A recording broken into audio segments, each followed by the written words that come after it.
Minister white, இது Otto நிறுவனத்தின் நேர்த்தியான தயாரிப்பு.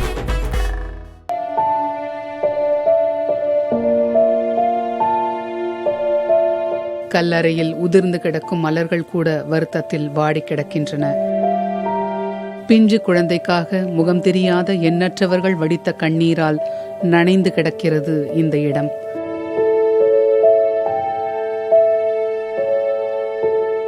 கடந்த 25ஆம் தேதி முதல் ஆழ்துளை கிணற்றில் உயிர் துடித்து இருந்த சுஜித் என்ற 2 வயது குழந்தை 5 நாள் போராட்டத்திற்கு பிறகு உயிரற்ற நிலையில் மீட்கப்பட்டது. திருச்சி மணப்பாறை அருகே நடுக்காட்டுப்பட்டியில் கைவிடப்பட்ட ஆழ்துளை கிணற்றில் 25ஆம் தேதி மாலை 5:40 மணிக்கு சுஜித் தவறி விழுந்ததிலிருந்து 29ஆம் தேதி அதிகாலை 4:30 மணிக்கு உடல் மீட்கப்பட்டது வரை அந்த இடத்தில் தொடர்ந்து மீட்பு பணிகள் நடந்து கொண்டே இருந்தன. கருவறையில் இருந்தது போல பத்திரமாக குழந்தை சுஜித் உயிருடன் வந்துவிட வேண்டும் என்பதுதான் தமிழகத்தின் ஒட்டுமொத்த பிரார்த்தனையாக இருந்தது.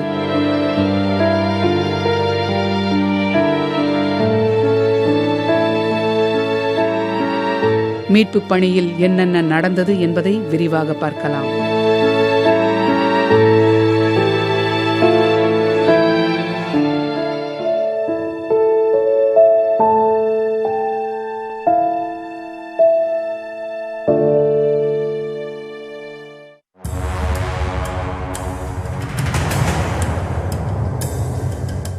தீபாவளி பண்டிகைக்காக மக்கள் ஆவலுடன் தயாராகி கொண்டிருந்த நேரத்தில்தான் நடுக்காட்டுப்பட்டியில் குழந்தை சுஜித் ஆழ்துளை கிணற்றில் விழுந்த சம்பவம் நடந்தது. ஆயினும் தகவல் அறிந்தவுடன் குழந்தையை மீட்பதற்காக தீயணைப்பு மற்றும் மீட்பு படையினரும் வருவாய்த்துறையினரும் சம்பவ இடத்திற்கு சென்றுவிட்டனர்.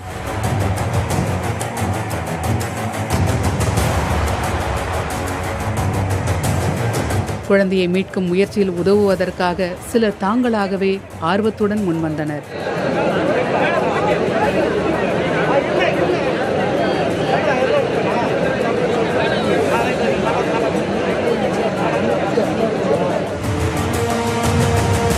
கேமரா கொடுத்து குழந்தையின் இருப்பை கண்காணிப்பது, அங்கிருந்த மண்ணை அகற்றுவது, பள்ளம் தோண்டுவது போன்ற பணிகளுக்காக ஜேசிபியை பயன்படுத்துவது என்று பலரும் கைகோர்த்தனர்.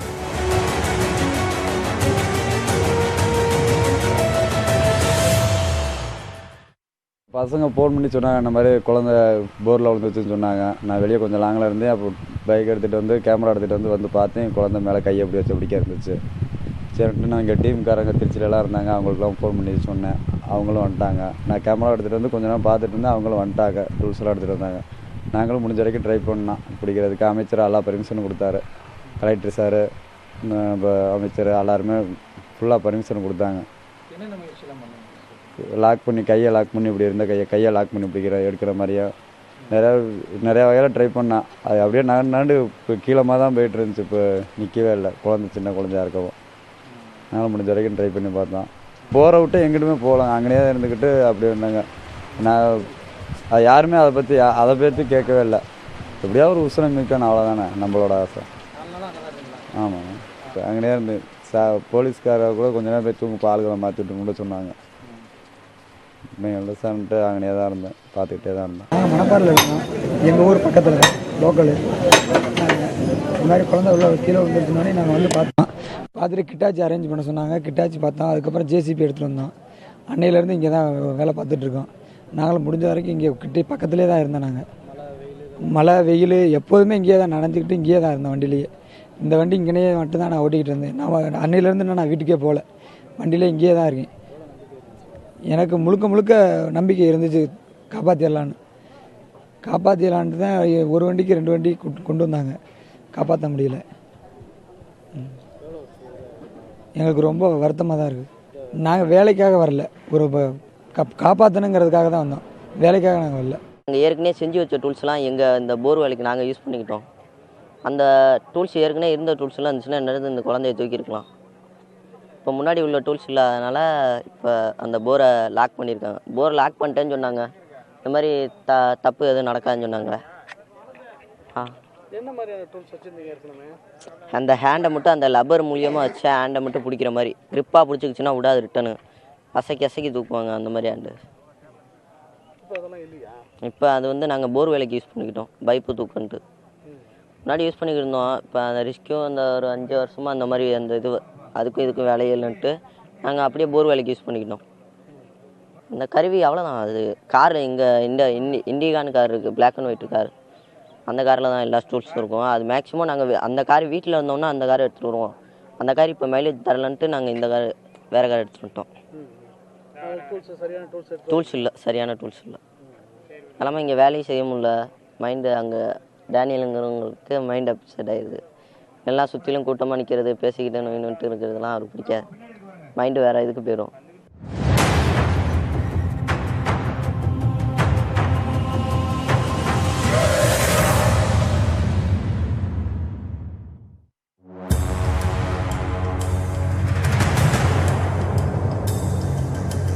திருச்சியை சேர்ந்த டேனியல் குழு சம்பவ இடத்திற்கு வந்தது. அடுத்து பிரத்யேக கருவியுடன் மதுரையிலிருந்து மணிகண்டன் குழுவினர் வந்து மீட்பு முயற்சிகளில் ஈடுபட்டனர். ஒரு கையில் நல்லா சுருக்கு போட்டார், 2 இன்ச்சு பைப்பை உள்ளே இறக்கி நல்லா சுருக்கு போட்டார். இன்னொரு கையில் சுருக்கு போட்டாச்சுன்னா ஈஸியாக தூக்கிடலான்னு சொல்லி தூக்கலான்னு நம்பிக்கை எல்லாருக்குமே இருந்தது. ஏன்னா அந்த போரோட சைஸ் அந்தளவு தான் இருந்தது. இங்கிட்ட ஒரு 2 இன்ச்சு பைப்பு, இங்கிட்ட 2 இன்ச்சு பைப்புக்கு இந்த கயரே டைட்டாக போனது. அப்படிங்கும்போது என்னோட கருவி கண்டிப்பாக என்னோட கருவியோட சைஸ் 6 இன்ச்சுக்கு பண்ணியிருந்தேன். ஏன்னா இது வரைக்கும் 6 இன்ச்சுக்கு குறைய எந்த போர்வெல்லையும் இது வரைக்கும் குழந்தை விழுந்ததே இல்லை. இது வரைக்கும் என்னோட ஏறக்குறைய 2007 இது வரைக்கும் எத்தனையோ இந்த மாதிரி விபத்துக்களை மீட்கிறதுக்கு போயிருக்கேன். எல்லா போர்வெல்லுமே 8 இன்ச்சில் தான் விழுந்திருக்கு, மிஞ்சி போனால் 7 இன்ச்சு. ஆனால் 6 இன்ச்சு குறைஞ்சி எந்த போர்வெல்லையும் இல்லை. அதனால் நான் 6 இன்ச்சுக்கு தகுந்த மாதிரி இந்த கருவி செஞ்சுருந்தேன். இந்த கருவி வந்து கண்டிப்பாக அந்த போர்வெல்லுக்குள்ளே கீழே 4 இன்ச்சுக்குள்ளே வந்து 4 இன்ச்சுக்குள்ளே கண்டிப்பாக போக வாய்ப்பே கிடையாது. போர்வெல்லோட சைஸு கீழே போக 4 இன்ச்சு போர்வெல் அவுட்ரு போட்டிருக்காங்க. அவுட்டரோட சைஸ் வந்து 5 இன்ச்சு போட்டிருப்பாங்க. அவுட்ரு எடுத்தவொன்னே இப்போ 5 இன்ச்சு இருக்குது. அந்த 5 இன்ச்சுக்குள்ளே அந்த குழந்தையோட தலைப்பகுதி கரெக்டாக 5 இன்ச்சு தான் இருக்குது. ஆனால் குழந்தை வந்து அந்த 5 இன்ச்சுக்குள்ளே போய்கிட்டே இருக்குது, நிற்க மாட்டேங்குது. கண்டிப்பாக இன்னும் பார்த்தீங்கன்னா இன்னமும் நம்ம டெக்னாலஜி காணாது இந்த குழந்தைக்கு மேலே. ஏன்னா இது வரைக்கும் நான் ஒரு 10 இடங்களில் 13 இடம் போயிருக்கேன். எல்லாமே சில இடங்கள் தோல்வி அடைஞ்சிருக்கு. காரணம் சைடு ஃபுல்லாக மண் மெத்திரு சைடில் தோண்டும் போது அந்த மண் அள்ளுறதுக்கு நம்மகிட்ட போதிய உபகரணங்கள் நம்ம நாட்டில் இல்லை. இந்த மண் அள்ளுறதுக்கு இப்போ எங்களால் பொருளாதார ரீதியில் கஷ்டப்பட்டு நாங்கள் ஆராய்ச்சி பண்ணிக்கிட்டு இருக்கோம். கண்டிப்பாக அரசாங்கம் வந்து இந்த விஷயத்தில் வந்து இன்னும் இப்போ இந்த கவனம் வந்து இந்தியா முழுவதும் உலகம் முழுவதுமே இந்த பையனோட இந்த நெஞ்சை உருக்கிற சம்பவம் வந்து எல்லாருமே மனசை பாதிச்சிருக்கு. இந்த தருணத்தில் நான் வந்து ரொம்ப பணிவாக வேண்டிக்கிறது என்னென்னா, அரசாங்கம் வந்து கண்டிப்பாக இந்த விஷயத்தில் வந்து ஒரு குழு அமைச்சு இது போன்ற விபத்துக்கள், இந்த விபத்து மட்டும் கிடையாது, அதாவது மனசை உருக்கக்கூடிய விபத்துக்களுக்கு வந்து என்ன தீர்வு காணலான்னு ஒரு குழு அமைச்சு கண்டுபிடிப்பாளர்கள் வந்து கஷ்டப்படாமல் இருக்கிறதுக்கு அரசாங்கம் வந்து ஒரு தனித்துறை அமைச்சு, அது தீயணைப்புத்துறை, பேரிடர் மேலாண்மை துறை, இந்த மாதிரி அவங்க துறை வந்து இந்த கருவிகளை வாங்கி அவங்க செயல்பட்டாங்கன்னா நிச்சயமாக வந்து அந்த அவங்ககிட்ட நிறையா வந்து என்ன எவ்வளோ நாள் டெவலப் பண்ணலாம் நினச்சா.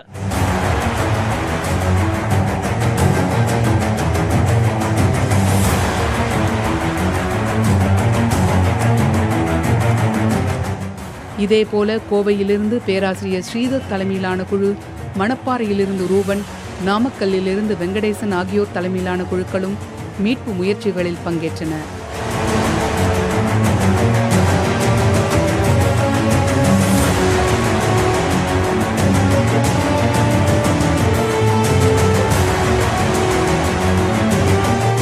இப்போ கமெண்ட் அந்த சோஷியல் மீடியாலெலாம் பார்க்குறோம், ஏன் எடுக்க முடியல, இந்த மாதிரி எடுத்துருக்கலாம், அந்த மாதிரி எடுத்துருக்கலான்ட்டு. பட் விஷயம் என்ன, நான் ஃபீல்டில் இருந்தனால சொல்கிறேன். குழந்தை வந்து இப்போ ஜென்ரலாக அந்த பரவிட்டு இருக்கிற ஃபோட்டோ வந்து பார்த்திங்கன்னா அது அஞ்சலியில் இருக்கிறப்ப எடுத்த ஃபோட்டோ, சரிங்களா? அந்த 5 அடியில் அந்த கேசிங் பைப் ரிமூவ் பண்ணனால கல் அந்த மாதிரிலாம் ஏதாவது ஒரு விஷயம் இருக்கும். அதனால் எங்கேயாவது தட்டி நின்றுருக்கும். மறுபடியும் நீங்கள் வைப்ரேட் பண்ணும்போது ஈவன் ஒரு கார் மூவ் பண்ணாலே போதும், ஒரு வைப்ரேட் ஆகும். அந்த கார் மூவ் போகும்போது வைப்ரேட் ஆகிறதுல இன்னும் கொஞ்சம் கீழே இறங்கும், சரிங்களா? அப்படி போனால் தான் 30 அடி வரைக்கும்.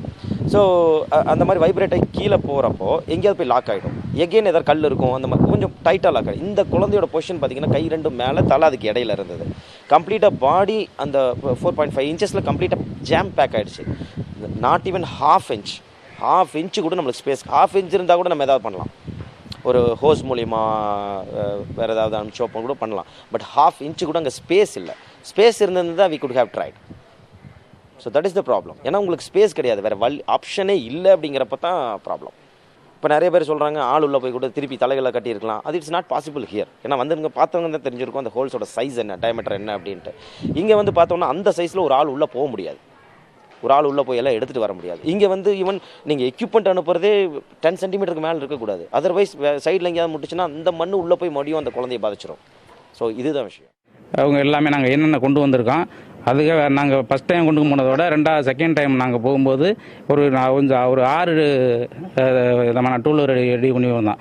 எந்த ஒரு சூழ்நிலையாக இருந்தாலும் அதை குழந்தைய மீட்டெடுக்கிறதுக்கான தயார் நிலை.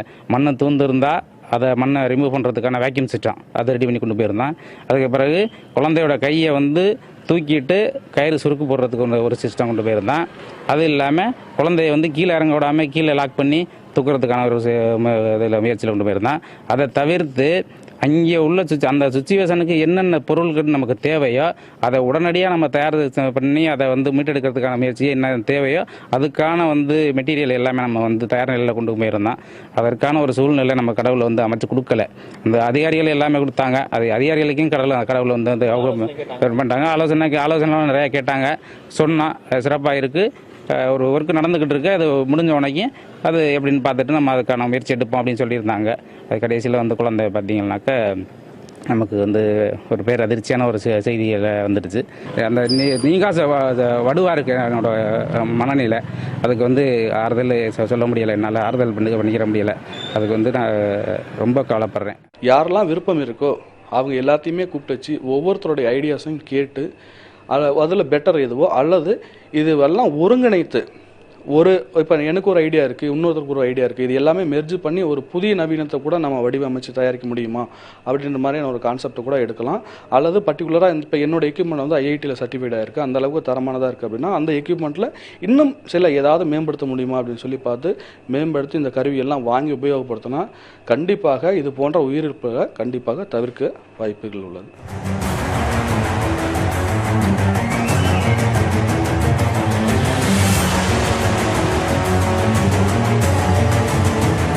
அண்ணா பல்கலைக்கழகத்தை சேர்ந்த செந்தில் குழுவினரும் எம்ஐடி நிபுணர்கள் 10 பேர் கொண்ட குழுவும் குழந்தை சுஜித்தை உயிருடன் மீட்பதற்கான நடவடிக்கைகளில் ஈடுபட்டனர். கோவை டெல்டா ஸ்குவாட் மற்றும் புதுக்கோட்டை வீரமணி தலைமையிலான குழுவினரும் குழந்தையை மீட்கும் நடவடிக்கைகளில் இறங்கினர். ஃபிக்ஸ் ஆகி இறுகி இருக்கக்கூடிய அந்த பையனை நம்ம கையில் கயிறை போட்டு தூக்குறதுலையும் அந்த பையன் வரமாட்டேன்றான். தலையை ஹோல்ட் பண்ணி இப்போ நம்ம டெலிவரி பண்ணுறப்ப பேபி வெளியெடுக்கிற மாதிரியான அந்த டெக்னிக், அப்புறம் நம்ம ஸ்னேக் பிடிக்கிறப்ப பாம்பு போய் அழகாக சந்துக்குள்ளே போய் அப்படியே கேட்ச் பண்ணி பிடிக்கிற அந்த டெக்னிக், இந்த எல்லா எக்யூப்மெண்ட்டையுமே வச்சு நம்ம ட்ரை பண்ணிட்டோம். புல் பண்ண முடியல. ஸோ அந்த பையனை வெளியில் பிடிக்க முடியல. ஃபைனலாக அதிகாலை இப்போ ஏர்லி மார்னிங்லேருந்து எங்களால் அந்த பையனுடைய அந்த அழுகுறலும் அந்த முனகல் சத்தமும் ஃபீபிள் ஆகி இப்போ கொஞ்சம் எங்களால் அந்த பையன்கிட்ட சவுண்டை கேட்க முடியல. அதான் கொஞ்சம் எங்களுக்கு கொஞ்சம் பெயினாக இருக்குது. எங்களுக்கு ரொம்ப ஹார்ட் பெயினாக இருக்குது. அந்த பையனுடைய சவுண்டை இப்போ எங்களால் கேட்க முடியல. குழந்தையை மீட்கும் முயற்சிகளை தீவிரப்படுத்த லால்குடி மற்றும் ராமநாதபுரத்திலிருந்து ரிக் எந்திரங்கள் வரவழைக்கப்பட்டு மீட்பு பணியில் ஈடுபடுத்தப்பட்டன. பொதுவாக ரிக் எந்திரங்கள் தனித்தனி பாகங்களாக கொண்டுவரப்பட்டு பின்னர் சேர்க்கப்படுவதுதான் வழக்கம். ரிக் எந்திரத்தை நிலைநிறுத்தவே பல மணி நேரங்கள் ஆகும் நிலையில் குழந்தைக்காக சில மணி நேரத்திலேயே அதனை நிலைநிறுத்தி பணிகளை தொடங்கினர். குழந்தை விழுந்த குழிக்கு அருகே பள்ளம் தோண்டி மீட்பதற்கான முயற்சிகள் பெரும் சவாலாக முன்னின்றன. பல்வேறு குழுவினரும் தங்களால் இயன்ற முறைகளில் மீட்பு முயற்சிகளை மேற்கொண்ட நிலையில் மிக பெரும் தடையாக வந்தது அங்கிருந்த கடினப்பாறைகள். குழந்தை சுஜித்தை மீட்பதில் மிகப்பெரிய சிக்கலை உருவாக்கிய குவாட்ஸ் மற்றும் பெல்ஸ்பார் பாறைகள் ரிக் எந்திரங்களால் உடைக்க முடியாத அளவுக்கு கடினமானதாக இருந்தன.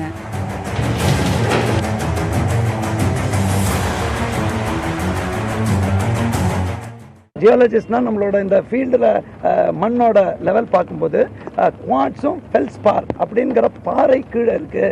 ஸோ மணப்பாறை கீழே பூரா இந்த ஒரு சேலஞ்ச் இருக்குது. முடிஞ்ச முயற்சிகள் எங்கள் கம்பெனிலேருந்து பண்ணது. நாங்கள் கம்பெனி பெரிய எங்கள் கம்பெனி வேர்ல்டு லெவலில் ரொம்ப ஃபேமஸான கம்பெனி தான் எல்என்டிங்கிறது. எல்லாம் தெரியும் உங்களுக்குமே. ஆமாம், அதனால் உடனே மிஞ்சி போனால் ஒரு எங்களுக்கு ஃபோன் ஒரு 4-5 மணி நேரத்தில் மிஷின்லாம் லோட் பண்ணி நாங்கள் கொண்டாந்துட்டோம். வர்ற ஒன்லி டிரான்ஸ்போர்ட் தான் கொஞ்சம் லேட் ஆச்சு சொல்லியே, மற்றபடி எல்லாமே க்ளீனாக எடுத்துடலாம், உயிரோட பிள்ளை மீட்டரலாம் அப்படின்னு ஒரு நம்பிக்கையோடு நான் வந்தோம். எங்கள் உயிர் எப்படியோ அது மாதிரி நினச்சி தான் நான் இந்த ஒர்க் ஸ்டார்ட் பண்ணது. ஆனால் கடைசியில் குழந்தை இறந்தது ரொம்ப வருந்தக்கூடிய விஷயமாயிடுச்சு. முடிஞ்சளவு எங்கள் டீம் எப்படி ஒர்க் பண்ணுச்சுன்னா நைட்டு போனால் யாருமே தூங்கலை. 3 நாள் ஆச்சு. ஒர்க் பண்ணோம். ஆனால் ஒர்க் பண்ணி பலன் இல்லாமல் போச்சு. ரொம்ப எப்படின்னா உள்ள ஃபயர் சர்வீஸு இருந்த ஆளு எல்லாமே பண்ணாங்கன்னா உள்ளே மாட்டினது குழந்தை. அந்த மாதிரி ஒரு கொஞ்சம் லோடு கொடுத்தோம்னா குழந்தைக்கு உடம்பு தாங்காது. லோடு கொடுத்தோம்னா ஏதோ பிச்சு கை கால் ஏதோ பிஞ்சுக்கணும், அந்த மாதிரி தான். ஆனால் எல்லாமே எதுவுமே எந்த ஒரு பாதிப்பு இருக்கக்கூடாது, அப்படியே மூவ் பண்ணணும் அப்படின்னு சொல்லிட்டு எல்லாம் இந்த முயற்சி பண்ணது. இப்படி ஆன காரணம் காரணம்னு எதுவும் சொல்ல முடியலை. பையனை ரெஸ்கியூ பண்ணி உயிரோட மீட்டலான்னு சொல்லி தான் இவ்வளோ ரிஸ்கியாக நாங்கள் ஆப்ரேஷன் பண்ணோம். ஸோ இந்த எக்யூப்மெண்ட் நம்ம டிஸ்மெண்டல் பண்ணி அசம்பிள் பண்ணுறதுக்கே மினிமம் 24 ஹவர்ஸ்க்கு மேலே ஆகும். வித்தின் 2 ஹவர்ஸில் நாங்கள் டிஸ்மெண்டல் பண்ணி வித்தின் 3 ஹவர்ஸில் நம்ம அசம்பிள் பண்ணி நம்ம ரிஸ்கி ஆப்ரேஷன் ஸ்டார்ட் பண்ணியிருக்கோம். ஸோ அப்படி இருந்தால் எங்களால் முடியலையேன்னு சொல்லி கொஞ்சம் வருத்தம், பண்ண முடியலையேன்னு சொல்லிட்டு. இல்லை, இது என்வேல்யூ நம்ம 350 என்வேலிக்கு மேலே இருக்குது ராக்கு. ஸோ எங்களால் முடிஞ்ச அளவுக்கு என்னென்ன ஸ்பெஷல் எக்யூப்மெண்ட் நீங்கள் நேற்றுல பார்த்துருப்பீங்க, சென்னையிலேருந்து டூல்ஸ் வர வச்சோம், மறுபடியும் அந்தந்த ஏரியாவிலேருந்து நிறைய டூல்ஸ்லாம் வர வச்சு நாங்களும் ஓரியாண்ட பார்த்தோம். ஸோ எங்களால் முடிஞ்ச அளவுக்கு பெஸ்ட் பண்ணி பார்த்தோம்.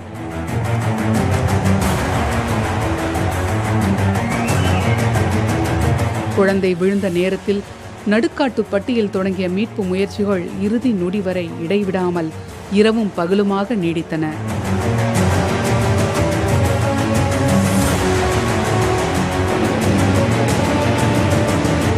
மீட்பு பணிகளில் பல சவால்களும் தடைகளும் முன்னின்ற நேரத்தில் டெல்லி மற்றும் அரக்கோணத்திலிருந்து தேசிய பேரிடர் மீட்பு குழுவினருக்கு உயர் அதிகாரிகள் தொடர்ந்து ஆலோசனைகளை வழங்கிக் கொண்டிருந்தனர்.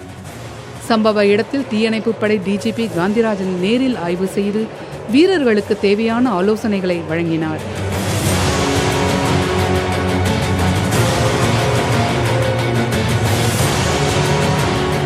மீட்பு பணிகள் நடந்து கொண்டிருந்த நிலையில் அக்கம் பக்கம் கிராமங்களில் இருந்தும் வெவ்வேறு ஊர்களில் இருந்தும் எண்ணற்ற மக்கள் ஆர்வ மிகுதியாலும் குழந்தை மீட்கப்படுவதை காணும் நோக்கத்திலும் வேடிக்கை பார்க்கவும் என பெருமளவில் குவியத் தொடங்கினர்.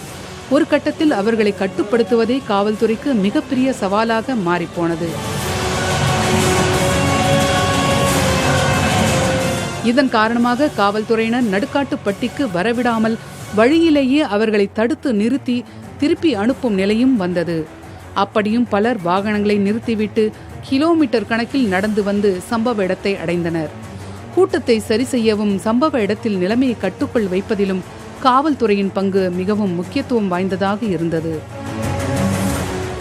ஓய்வறியாமல் கிடைத்த இடத்தில் தூங்கி கிடைத்த உணவை உண்டு வேறு நினைவின்றி இருந்த மீட்பு குழுவினர் சுஜித்தை மீட்பது ஒன்றே முக்கிய பணி என்பதில் உறுதியாக இருந்தனர். தன்னார்வத்துடன் உதவ முன்வந்தவர்கள் தனித்தனி மீட்பு குழுக்கள், நிபுணர் குழுக்கள் என தூக்கமின்றி சரியான உணவு கூட இல்லாமல் தொடர்ந்து பணி செய்து கொண்டிருந்தனர்.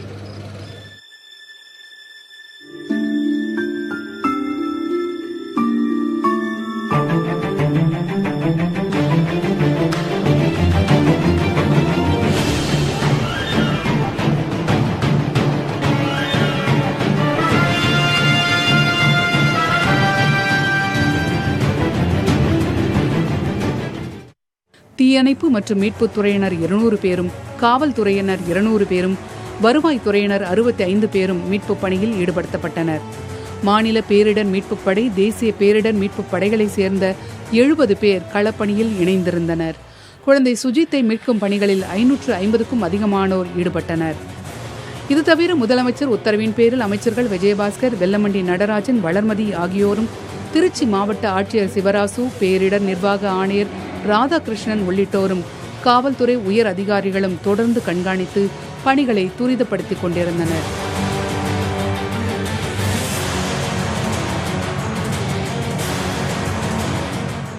ஐநூற்று 50க்கும் அதிகமான கரங்கள் இணைந்து இடைவிடாத முயற்சிகளை மேற்கொண்டும் கண் துஞ்சாமல் பணியாற்றியும் பல கோடி மக்களின் மனங்கள் கண்ணீரோடு பிரார்த்தனை செய்தும் மீளா துயரில் அனைவரையும் ஆழ்த்திச் சென்று விட்டான் சுஜித்.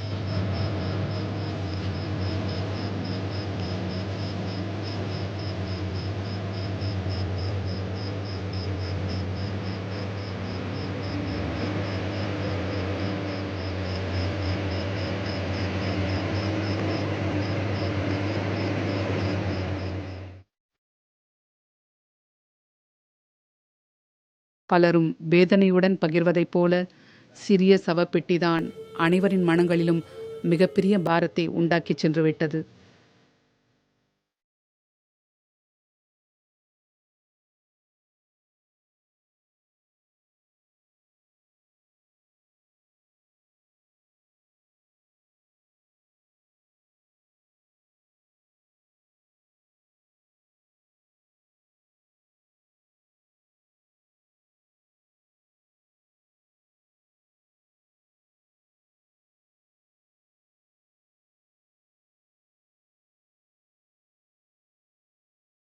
மினிஸ்டர் ஒயிட் இது ஓட்டோ நிறுவனத்தின் நேர்த்தியான தயாரிப்பு.